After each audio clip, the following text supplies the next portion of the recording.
Ciao a tutti, tifosi del Napoli. Bentornati sul nostro canale YouTube. Come sempre, ci impegniamo per migliorare continuamente e portare i migliori risultati possibili alla nostra amata squadra. Prima di immergerci nella notizia di oggi, ricordate di lasciare un like e di iscrivervi al canale per non perdere le ultime novità e le analisi esclusive sul nostro club.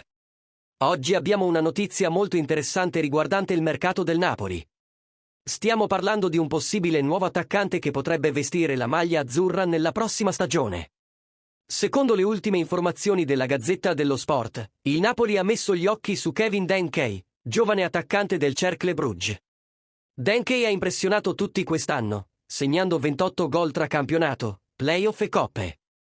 Questo attaccante internazionale del Togo, con 25 partite e 4 gol con la sua nazionale, ha dimostrato una capacità di trovare la rete con una facilità disarmante. Tuttavia, c'è un dettaglio che potrebbe non piacere al presidente Aurelio De Laurentiis, il giocatore africano e, come nel caso di Victor Osimhen, i viaggi frequenti per le qualificazioni e le competizioni continentali potrebbero essere un problema. Nonostante ciò, il talento di Denckey è indiscutibile e il suo costo di trasferimento sarebbe relativamente accessibile. 20 milioni di euro, più eventuali bonus, potrebbero essere sufficienti per assicurarselo. Questa potrebbe essere una scommessa interessante, specialmente se altri obiettivi principali dovessero diventare irraggiungibili.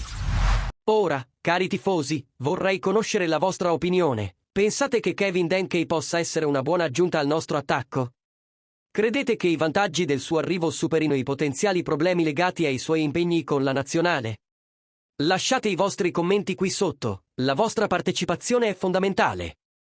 Non dimenticate di mettere mi piace a questo video e di iscrivervi per continuare a supportare il Napoli con passione. Forza Napoli sempre! Grazie per averci seguito. Restate sintonizzati per altre novità e aggiornamenti. Alla prossima, amici del Napoli!